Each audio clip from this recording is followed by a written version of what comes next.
ఇప్పుడే దస్తగిరి అయితే జగన్మోహన్ రెడ్డికి అవినాష్ రెడ్డికి ఇద్దరికి ఒక దిమ్మ తిరిగే షాక్ అయితే ఇచ్చినట్టుగా తెలుస్తుంది. అటు తెలంగాణ హైకోర్టులో అవినాష్ రెడ్డి బెయిల్ రద్దు చేయాలని ఒక పిటిషన్ వేయడం జరిగింది. అదేవిధంగా ఏదైతే సిబిఐ కోర్టులో ఉందో ఆ సిబిఐ కోర్టులో కూడా తన తండ్రి మీద జరిగిన దాడి గురించి వివరించి తనకు తన కుటుంబానికి పూర్తి రక్షణ కల్పించే విధంగా ఆదేశించాలని చెప్పి సిబిఐని ఆదేశించాలని చెప్పి సిబిఐ కోర్టులో కూడా ఒక విచారణ అయితే ఒక పిటిషన్ అయితే వేయడం జరిగింది. ఈ రెండు కూడా ఈరోజు ఒక ఇంత సంచలనంగా మారాయని చెప్పొచ్చు. ముఖ్యంగా అవినాష్ రెడ్డి బెయిల్ రద్దు చేయకపోతే సాక్షులను ప్రభావితం చేస్తాడని చెప్పి దస్తగిరి పేర్కొంటూ ఒక బెయిల్ రద్దు చేయాలని చెప్పి ఒక పిటిషన్ అయితే వేశారు. దీనిని గన హైకోర్టు విచారణకు స్వీకరిస్తే దాదాపుగా అవినాష్ రెడ్డి చాప్టర్ క్లోజ్ అన్నట్టే. బెయిల్ రద్దు చేయమని ఆదేశాలు ఇచ్చింది అంటే ఖచ్చితంగా ఇక అవినాష్ రెడ్డి దాదాపుగా బయటికి రావడం అసాధ్యమనే చెప్పొచ్చు. ఎందుకంటే ఇప్పటికే అవినాష్ రెడ్డి తండ్రి భాస్కర్ రెడ్డి ఆల్రెడీ జైల్లోనే ఉన్నాడు. అవినాష్ రెడ్డిని మాత్రం సిబిఐ రహస్యంగా ఒకరోజు అరెస్టు చేసి తర్వాత బెయిల్ ఇచ్చి విడుదల చేసేసింది. సో ఈ విషయం మనందరికీ తెలిసిందే. అవినాష్ రెడ్డి బయట ఉండడం వల్ల ఈరోజు దస్తగిరి తండ్రి మీద దాడి జరిగిందనేది దస్తగిరి ప్రధాన వాదన. అంటే అవినాష్ రెడ్డి అనే వ్యక్తి ఏంటి, సాక్షులను బెదిరిస్తున్నాడు, భయపెడుతున్నాడు, భయభ్రాంతులకు గురి చేస్తున్నాడు, అవసరమైతే ఏదైనా అఘాయిత్యం చేయడానికి కూడా వెనకాడనేది దస్తగిరి ప్రధాన వాదన. కోర్టు కూడా దాన్ని పరిగణలో తీసుకునే అవకాశం ఉంది. ఎందుకంటే దస్తగిరి మీద తప్పుడు కేసులు నమోదు చేసి జైల్లో పెట్టడం, అదే సమయంలో తన ఇంటికి వెళ్ళి తన భార్యను బెదిరించడం, జైల్లో ఉన్న సమయంలో చైతన్య రెడ్డి అని ఒక వ్యక్తి వచ్చి బెదిరించడం, ఇప్పుడు తన తండ్రి మీద దాడి చేయటం, ఇవన్నీ కూడా సాక్షులను ప్రభావితం చేసే విధంగానే ఉన్నాయి. కోర్టు గన వీటిని అంగీకరిస్తే అవినాష్ రెడ్డి బెయిల్ రద్దు చేయటం ఖాయం. సిబిఐ ఇచ్చినటువంటి బెయిల్ రద్దు అయితే ఖచ్చితంగా కస్టడీలోకి వెళ్తాడు. అవినాష్ రెడ్డి గన అరెస్ట్ అయితే అది జగన్మోహన్ రెడ్డికి అతిపెద్ద ఎదురు దెబ్బ. ఎందుకంటే ఈ రోజుకి నా తమ్ముడు అని చెప్పుకుంటాడు, నా కన్ను అని చెప్పుకుంటాడు. జైలుకి వెళ్లకుండా కాపాడుతున్న వ్యక్తి కూడా జగన్మోహన్ రెడ్డి. ఇంకా కొసమెరుపు ఏంటంటే తనకు ప్రాణహాని ఉంది అని చెప్పి దస్తగిరి కొన్ని పేర్లు ఇచ్చాడు. అందులో మొదటి పేరు జగన్మోహన్ రెడ్డి పేరు, తర్వాత భారతీరెడ్డి పేరు, అవినాష్ రెడ్డి పేరు, అలాగే శివశంకర్ రెడ్డి పేరుతో పాటు చైతన్య రెడ్డి. వీళ్ళు 6-7 కూడా దస్తగిరిని కుటుంబాన్ని ఏదో ఒక రూపంలో వేధిస్తున్న వాళ్ళే.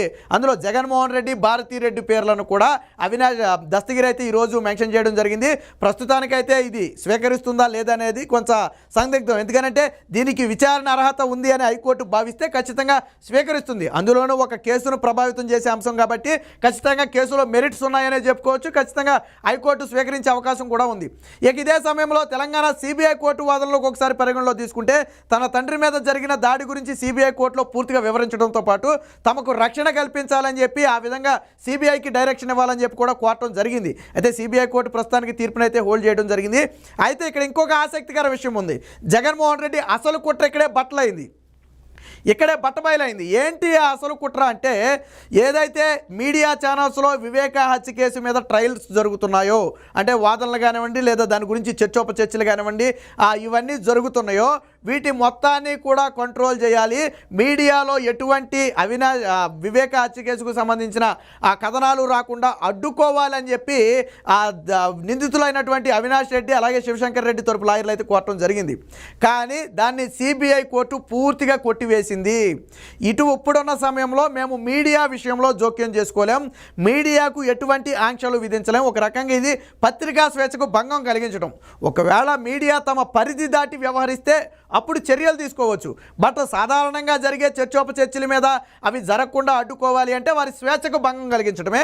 కాబట్టి ఇటువంటి సమయంలో మేమైతే ఎట్టి పరిస్థితుల్లో జోక్యం చేసుకోమని చెప్పారు. అదే సమయంలో పోనీ లింకులన్నా తొలగించే విధంగా గతంలో జరిగినటువంటి ఏదైతే ఈ డిబేట్కి సంబంధించిన మొత్తం లింకులు ఉన్నాయో వాటినైనా తొలగించే విధంగా ఆ ఛానల్స్కు ఆదేశాలు ఇవ్వాలని చెప్పి కోరటం జరిగింది. దాన్ని కూడా సిబిఐ కోర్టు తిరస్కరించింది. ఇప్పుడున్న పరిస్థితుల్లో మేము అలాంటి నిర్ణయం తీసుకోలేం, ఇందులో వేళ్లు పెట్టలేము. అసలు సిబిఐ కోర్టు ఈ పత్రికా స్వేచ్ఛ లేదా మీడియాకి సంబంధించిన విషయంలో మేము ఇప్పుడు మాట్లాడలేం.